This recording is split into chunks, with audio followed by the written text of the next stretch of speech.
जुमलेबाजी की बौछार है इस बजट में भी देखने के लिए फिर से मिली है। 2 करोड़ नौकरी देंगे, क्या हुआ? यहाँ भी बिहार में यही वित्त मंत्री जी आई थी, निर्मला सीतारमण जी, इन्होंने कहा था कि 19 लाख रोजगार देंगे, क्या हुआ? तो देखिए, ये सरकार तो जुमलेबाजी करती है। 5 राज्यों के चुनाव हैं तो ये झुंझुना दे रही है, लेकिन इस बजट में किसानों का, गरीबों का, मजदूरों का, नौजवानों का हित नहीं होने वाला है।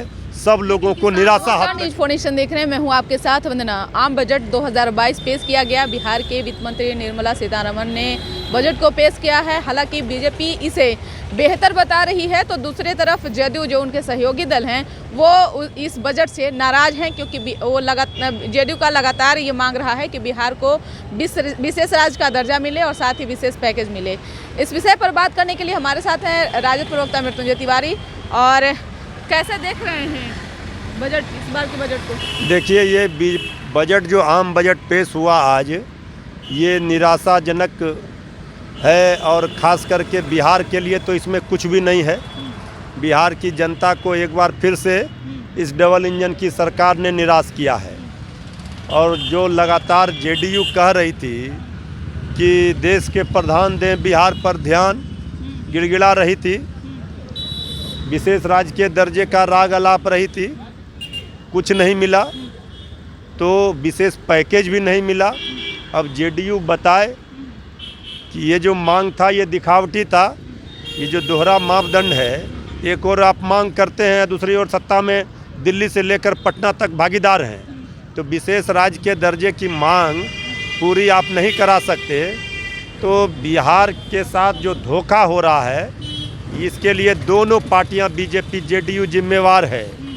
और बिहार की 13 करोड़ जनता की वाजिब मांग को कोई अगर इस तरह से कुचलने का प्रयास करेगा तो तेजस्वी यादव जी हाथ पर हाथ रखकर नहीं बैठेंगे। किसानों के हित में और युवाओं के नौकरियों को लेकर के जो है बजट में बताया गया है, क्या लगता है 5 राज्य में? भाई, ये तो देखिए, ये जो जुमलेबाजी की बौछार है इस बजट में भी देखने के लिए फिर से मिली है। 2 करोड़ नौकरी देंगे, क्या हुआ? यहाँ भी बिहार में यही वित्त मंत्री जी आई थी, निर्मला सीतारमण जी, इन्होंने कहा था कि 19 लाख रोजगार देंगे, क्या हुआ? तो देखिए, ये सरकार तो जुमलेबाजी करती है। 5 राज्यों के चुनाव हैं तो ये झुंझुना दे रही है, लेकिन इस बजट में किसानों का, गरीबों का, मजदूरों का, नौजवानों का हित नहीं होने वाला है।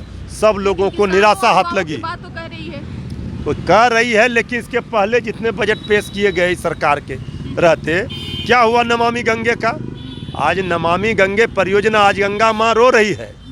तो गंगा माता ने हमें बुलाया है कह करके हजारों करोड़ खर्च हुए, लेकिन कुछ नहीं हुआ। तो सरकार के इस बजट से आम लोगों में भारी निराशा है।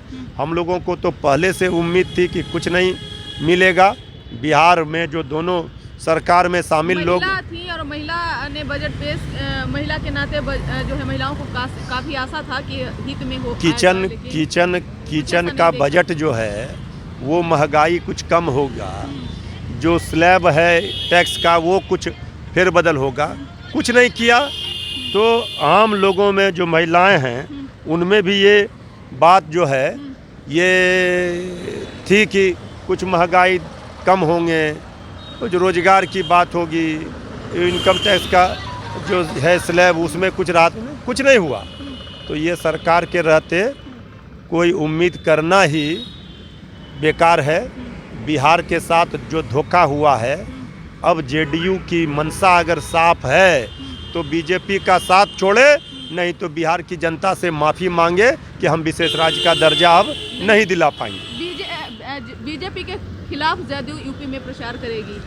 देखिए, बीजेपी के खिलाफ जेडीयू यूपी में प्रचार क्या करेगी? बीजेपी ने तो वैसे ही जेडीयू को कोई नोटिस नहीं लिया, तो वहाँ भाव नहीं दिया, तो वो चुनाव वहाँ लड़ रहे हैं उत्तर प्रदेश में। अब तो आदरणीय नीतीश कुमार जी जाएंगे ना उत्तर प्रदेश में भाजपा मुक्त करने के लिए। भाजपा हटाओ, उत्तर प्रदेश बचाओ, ये जेडीयू कहेगी। तो अब आदरणीय नीतीश कुमार जी, जेडीयू का ये जो दोहरा चरित्र है वो तो दिख रहा है, दोहरा मापदंड। तो इसलिए अब जेडीयू धीरे धीरे जो हम लोग पहले ही कहते रहे हैं कि ये बीजेपी की बी टीम बनी हुई है, तो ये सिर्फ दिखाने के लिए, वहाँ वोट कटवा का काम करने के लिए वहाँ लड़ रही है।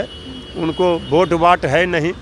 तो जेडीयू बिहार में 3 नंबर की पार्टी है, उत्तर प्रदेश में क्या खाक करेगी। तो आप सुन रहे थे क्या कुछ कह रहे थे राजद प्रवक्ता मृत्युंजय तिवारी। इस खबर बस इतना ही। बने रहिए न्यूज़ नेशन के साथ। धन्यवाद।